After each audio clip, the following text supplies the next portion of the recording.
Hi again, everybody, and welcome to a state finals edition of the Football Frenzy. 4 West Michigan teams earning a trip to Detroit at Ford Field, each hoping to bring home a state championship. 3 of those 4 teams in action today. 1, Mona Shores, shooting for back-to-back state titles.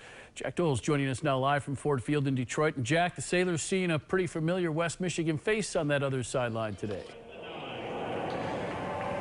Yeah, Larry, Dan Roan, the former West Catholic coach, was in his first year at Warren De La Salle. His team went 2-4 in the regular season, but everybody got into the playoffs. He had them make this march here to Ford Field, and they played really well, put up a fight, but Mona Shores just a little too good. They make it back-to-back championships.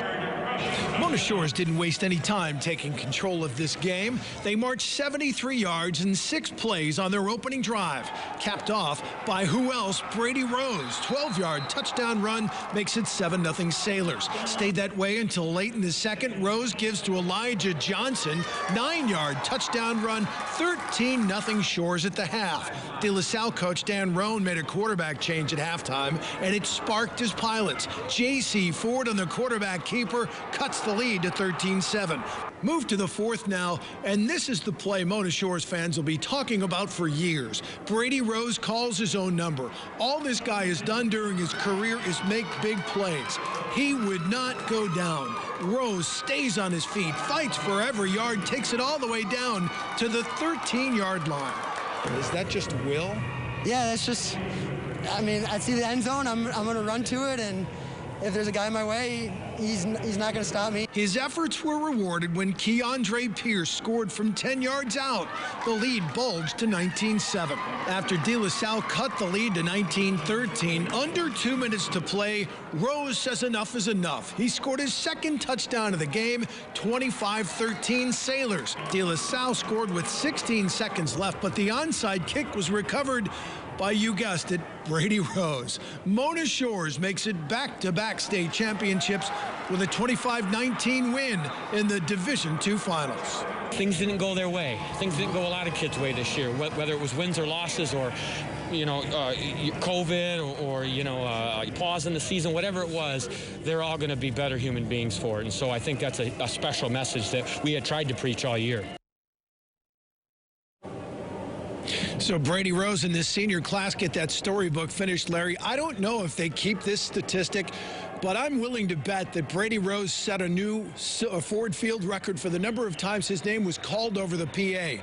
Offense, defense, special teams, he seemed to be on almost every play. Incredible performance here, an incredible career. The Centreville Bulldogs coming off their first undefeated season in nearly 60 years in the state final for the first time ever. Seth Wells has more from Detroit. With all the shutdowns, I just kept telling the kids, we're going to get to finish, we're going to get to finish. So it's a dream come true. I mean, I love it.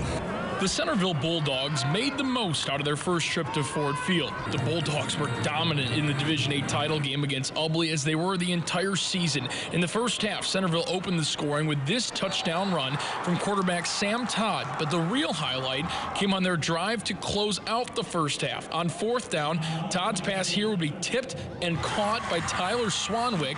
That gave the Bulldogs a chance at the end zone before the clock struck zeros, and they made the most out of it. Swanwick again with the catch, this time wrestling it away from a Bearcat in the end zone. The Bulldogs led by 16 at the break. Second half, the Bulldogs would continue to dominate.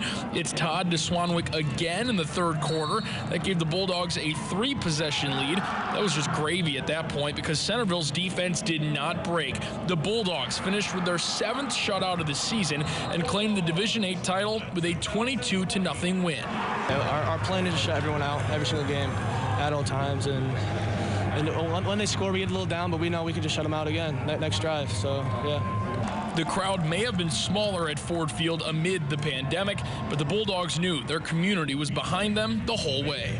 They knew we were going to be a special team, and they believed in us. And I knew if we could actually have all the fans, like if Corona wasn't a thing, I think we could have filled up that whole side of the bleachers. I mean, they all would have been there to support us. I'm pretty sure like 75% of our county would have been there, maybe even more. There would have been a lot of blue here today. It would have been crazy. It would have been great. Another remarkable note about Centreville's first ever state title. This is their head coach, Jerry Schultz's first season as head coach. Not just at Centreville, but as a head coach in general. Not a bad start to your coaching career. Reporting in Detroit, I'm Seth Wells. News 8.